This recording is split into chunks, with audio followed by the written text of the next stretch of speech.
નિસ્વાર્થ ભાવે સાહેબ તમને થતું હશે કે પરેશ રાવલ આવી ગયા છે, બોલિવૂડના એક્ટર છે, ભાજપ વાળાએ પૈસા દાબ્યા હશે એટલે અહીંયા આગળ ડાયલોગ બાજી કરવા આવ્યા છે.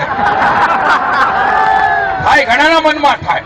પણ હું તમને કહી દઉં સાહેબ, આ કોંગ્રેસ વાળાઓ જેને ઉતારે છે ને, જેને સ્નાન સૂતકનો સંબંધ નથી ગુજરાત જોડે, એવા જે ઢીંગલા ઢીંગલીઓ લઈ આવે છે ને, એમાંના અમે નથી.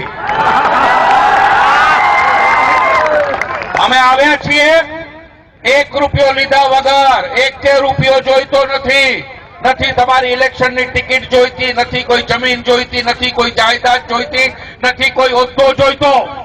અમે આવ્યા છીએ કારણ કે અમને ખબર છે આ માણસ નિસ્વાર્થ ભાવે આટલું કામ કરી રહ્યો છે. તો જે માણસ નિસ્વાર્થ ભાવે કામ કરતો હોય, અને અમે એમાં કોની ગણતરી કરું છું? અમે એમાં હું છું, અજય દેવગન છે, અક્ષય કુમાર છે, કે અમિતાભ બચ્ચન જેવા આપણા લોકલાડીલા મહાનાયક છે. તો અમે જો આવ્યા હોઈએ નિસ્વાર્થ ભાવે જે માણસ કામ કરતો એની પડખે ઉભા રહેવા માટે, તો અમે આ ગુજરાતની જનતા પર કે ગુજરાત રાજ્ય પર કોઈ ઉપકાર નથી કરતા. કારણ કે ખરા અર્થમાં મોદીને અમારા જેવા બોલિવૂડના સ્ટારની જરૂર જ નથી. મોદી પોતે સુપરસ્ટાર છે સાહેબ.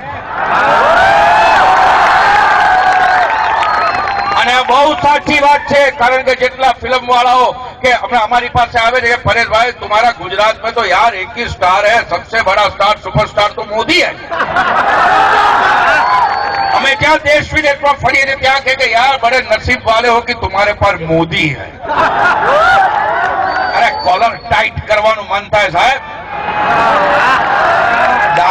દાઢી કર્યું ને તો મૂછ ફૂટવા માંડે એવી હાલત થઈ જાય. તો આવો મોદી જયારે નિસ્વાર્થ ભાવે કામ કરતો હોય તો હું એની પડખે જો ન ઉભો રહું ને, તો એક હિન્દુસ્તાની નાગરિક તરીકે મને મારી માનું દૂધ લાગે.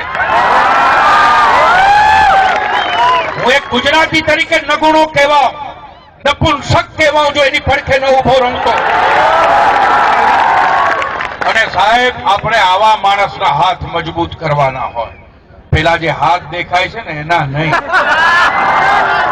એ હાથમાં તો બંગડી પહેરાવી દો ને, કાયમને માટે મોકલી દો એમને. કારણ કે એ હાથ તમને લૂંટવા માટે સર્જાયા છે, એટલું યાદ રાખજો.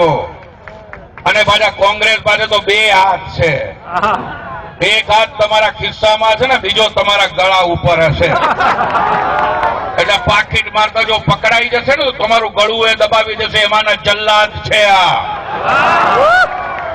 એટલે આ તમે સંભાળજો સાહેબ. એટલે આવા હાથ મજબૂત ન કરાય, મોદીના હાથ મજબૂત કરાય. અને મોદીના હાથ જે તમે મજબૂત કર્યા છે, કોંગ્રેસને દેખાતું નથી એવું નથી, કોંગ્રેસથી જોવાતું નથી.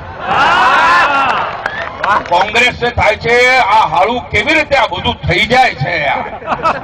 આ મોદીએ કેમ કરતા ને કર્યું? અમે તો 65 વર્ષથી રાજ કરીએ છીએ, અમારાથી તો શેક્યો પાપડે નથી ભંગાણો. અને મોદીએ 10 વર્ષની પાપા પગલી ભરી એમાં આટલું બધું કરી દેખાડ્યું.